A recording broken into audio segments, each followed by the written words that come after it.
तो थोड़ा सा हम स्टडी करते हैं ग्लाइकोप्रोटीन्स के बारे में। जैसे कि नाम से सजेस्ट हो रहा है हमें, ग्लाइकोप्रोटीन्स जो होंगे वो दो कॉम्बिनेशन है। ग्लाइकोप्रोटीन्स जो है हमारा कॉम्बिनेशन है दो मॉलिक्यूल्स का। ग्लाइकोप्रोटीन्स कार्बोहाइड्रेट्स एंड प्रोटीन्स का कॉम्बिनेशन है। तो ग्लाइकोप्रोटीन्स जो होंगे वो हमारे दो टाइप्स के होते हैं, एक ओ लिंक्ड होंगे और एक एन लिंक्ड होंगे। इसका मतलब ये है इसका मतलब ये है कि जो हमारे कार्बोहाइड्रेट है, कार्बोहाइड्रेट के साथ हमारे पास प्रोटीन की लिंकेज या तो ओ के थ्रू होगी या फिर एन के थ्रू होगी। तो जैसे कि हमारे पास यहाँ पे ये ओ के थ्रू लिंक्ड है अमीनो एसिड और यहाँ पे एन के थ्रू लिंक्ड है। ठीक है, तो दो तरीके के होंगे, ओ लिंक्ड और एन लिंक्ड। तो ग्लाइकोप्रोटीन्स इस तरीके के प्रोटीन्स होंगे जिनके अंदर क्या होगा, carbohydrate in the form of oligosaccharides chains होंगी, छोटी चेन्स होंगी, और वो ऑब्वियसली प्रोटीन के साथ लिंक्ड होंगी या तो एन टर्मिनल के थ्रू या ओ लिंक्ड के थ्रू। तो इस प्रोसेस को हम क्या कहते हैं, इस प्रोसेस को हम ग्लाइकोसाइलेशन बोलेंगे, क्योंकि प्रोटीन की क्या हो गई है, ग्लाइकोसाइलेशन हो गई है। लेकिन कार्बोहाइड्रेट इसमें बहुत कम रहता है, बिलो 5% रहेगा।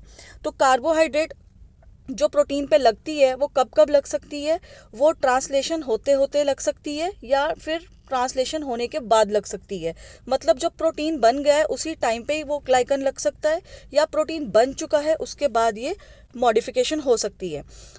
ये इस तरीके के जो प्रोटीन्स होते हैं, ये प्रोटीन्स या तो एक्स्ट्रा सेलुलर आपको बाहर दिखेंगे, इस सेगमेंट्स के फॉर्म में बाहर को दिखेंगे।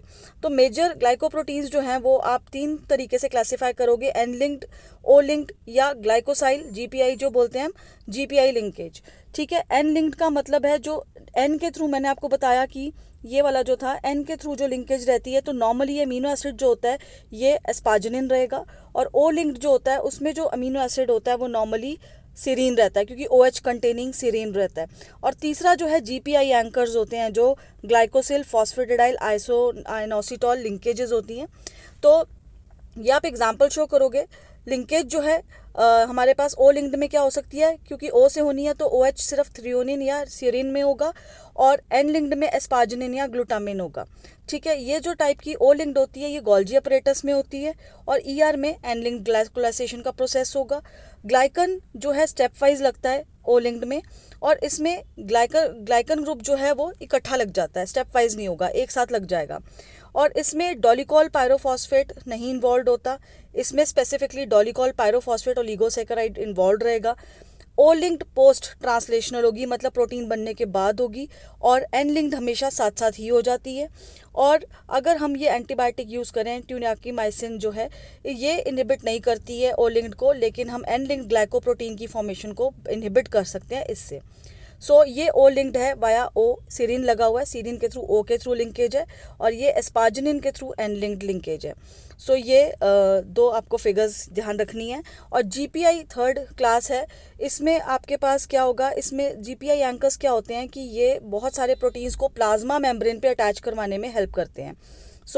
प्रोटीन है उसका N terminal, ethanolamine, phosphate, glycan chain, glucosamine, phosphatidyl, inositol, और ये प्लाज्मा मेम्ब्रेन। तो प्लाज्मा मेम्ब्रेन के साथ ये जो इतनी बड़ी आपको लिंकेज दिख रही है ये जीपीआई एंकर्स करते हैं। तो जीपीआई एंकर खुद क्या है, जीपीआई एंकर इतना पोर्शन है।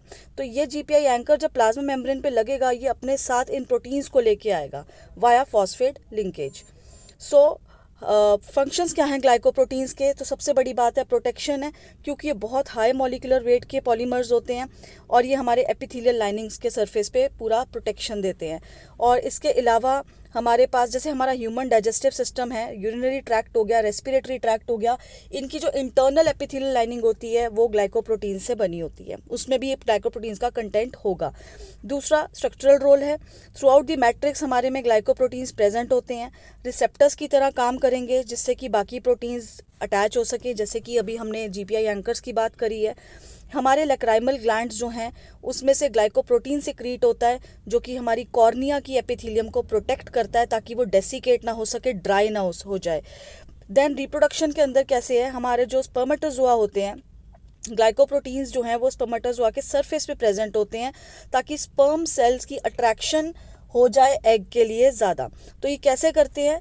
ग्लाइकोप्रोटीन्स बेसिकली इलेक्ट्रोफोरेटिक मोबिलिटी को चेंज करते हैं।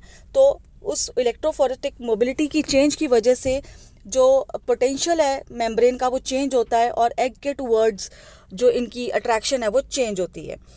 जोना पेलुसिडा जो होता है एग, जो एग के आसपास होता है, वो ग्लाइकोप्रोटीन का ही बना होता है और जिसकी वजह से पॉलीस्पर्मी प्रिवेंट होती है।